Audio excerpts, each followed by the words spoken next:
Il est 8h17, Pierre de Villeneuve.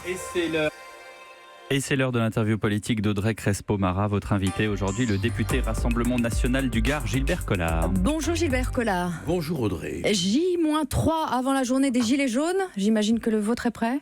Oui, mon gilet jaune couleur cocu est prêt. Je serai... Couleur cocu. Oui, le jaune, c'est la couleur des cocus.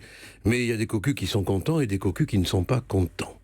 Alors c'est peut-être l'heure maintenant pour le gouvernement de comprendre que les cocus des impôts, du reste c'est la même racine qu'imposture, impôt, en ont assez, voilà. Édouard Philippe a annoncé ce matin des mesures pour compenser la hausse des prix des carburants. Alors on va essayer de résumer pour nos auditeurs.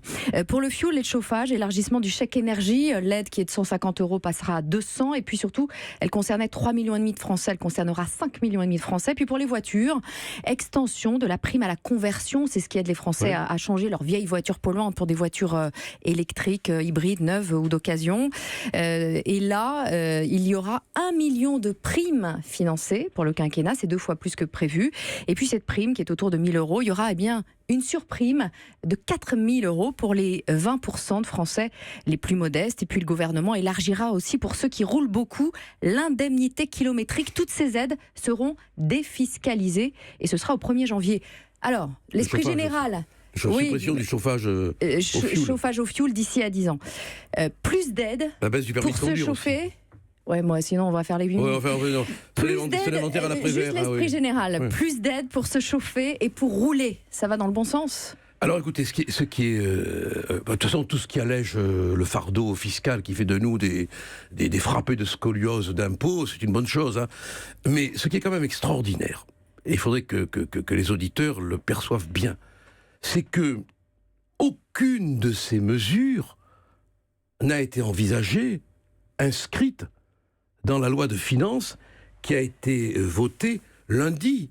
Mais si le gouvernement n'avait rien fait là dans les jours qui précèdent le mouvement de samedi, vous l'auriez reproché. Qu'il ait une colique politique, on s'en rend bien compte, et il prend des mesures pour essayer de faire croire qu'il va donner le moyen de payer les taxes. C'est-à-dire, c'est un univers de fous. On nous taxe et on nous donne précipitamment, quand une manifestation d'ampleur populaire, pas politique, populaire, arrive, pour la contrecarrer, on prend des mesurettes. Mais quand même, dans un pays de droit... Qu'auriez-vous fait à la place d'Édouard Philippe et d'Emmanuel Macron d'ici à samedi ? J'aurais pas taxé le gasoil et l'essence. On ne taxe pas ce qui pollue ? Et pourquoi on ne taxe pas Total alors ? Vous pensez qu'il fallait se diriger vers Total et pas vers les Français ? Et bonne question, très bonne question, Audrey. Pourquoi on ne taxe pas le kérosène des avions ? Pourquoi ? Et Total, pourquoi on ne le taxe pas ? Il vaut mieux taxer les pauvres gens qui vont bosser le matin. Gilbert Collard, il y a aussi un autre argument. Quand la ministre de la Santé, Agnès Buzyn, rappelle que le diesel tue, qu'il est classé cancérigène par l'OMS, que les particules fines augmentent le risque de leucémie de l'enfant, cet argument-là, il vous laisse de marbre ? Oh mais non, mais attendez, pourquoi voudriez-vous mais c'est pas le bon moyen de lutter contre la pollution. Il y a des facteurs de pollution qu'on connaît et contre lesquels on lutte pas. Par exemple, le kérosène des avions, je veux dire encore une fois, pourquoi on n'y touche pas ? Alors pourquoi on n'y touche pas ? J'en sais rien, moi, aller demander à M. Macron, ou à M. Castaner, ou à M. Philippe. En tout cas, il y a 2 arguments. Non, ce n'était pas mieux avant, puisqu'un SMIC permet aujourd'hui d'acheter 2 fois plus de carburant qu'au début des années 70. Et non, ce n'est pas mieux ailleurs, puisque l'essence est plus chère. Je ne sais pas si vous avez vu en Europe, aux Pays-Bas, au Danemark, en Italie. Le diesel est plus cher en Suède, encore en Italie, de Matteo Salvini, dont vous êtes proche. Mais écoutez, il y a la réalité, c'est que si on essaye de ne pas faire de politique, on se comprend. Bon, la réalité, c'est qu'il y a une acceptation psychologique de l'impôt. Aujourd'hui, on ne peut plus accepter. Et la taille, la gabelle, c'est à l'origine de toutes les révoltes et de toutes les révolutions.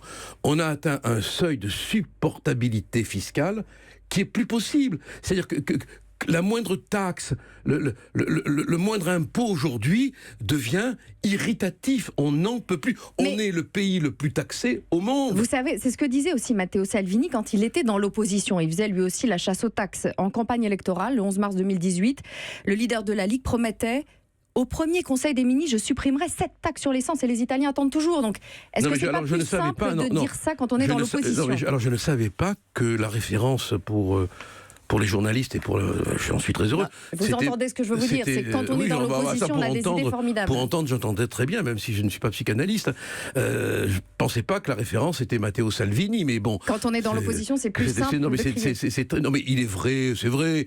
C'est tellement facile quand on est dans... Mais là... Le diesel et l'essence, 60% de taxes, faut quand même pas exagérer. Bon.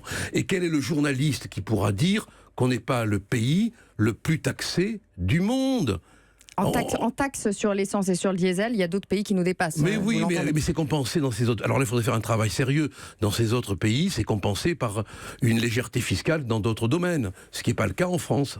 Ce 17 novembre, des Républicains au Rassemblement national, en passant par la France insoumise, toute l'opposition, qui jusque-là était incapable, depuis l'élection d'Emmanuel Macron, d'organiser des protestations d'ampleur, tente de surfer dessus. Ce mouvement, en fait, il a grandi sans vous, sans les partis politiques, et vous dépasse finalement. Oui, c'est vrai.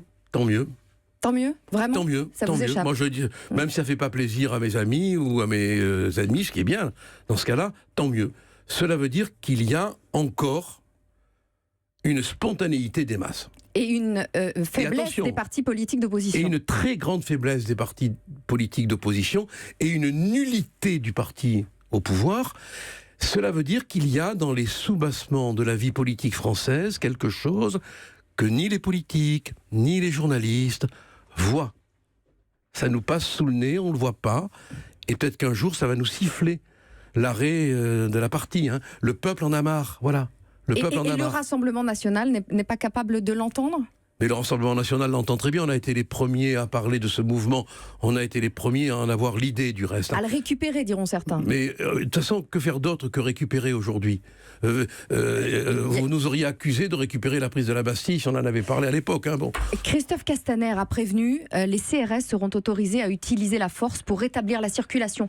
Quand c'est la CGT qui cherche à bloquer la France, le Rassemblement national dénonce le trouble à l'ordre public et réclame lui-même l'intervention des CRS. Mais quand il y a trouble à l'ordre public, faudrait-il encore qu'il y ait eu trouble à l'ordre public pour que Castaner vienne castagner. Bon, là, pour que Castaner vienne castagner. Castagner en marseillais, ça veut dire frapper, taper.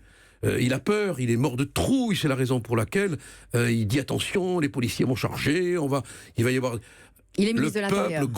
Oui, il est ministre de l'Intérieur, ouais. Du reste il a tout fait pour l'être, mais moi je le trouve un peu à l'extérieur, notre ministre de l'Intérieur. Merci Gilbert Collard.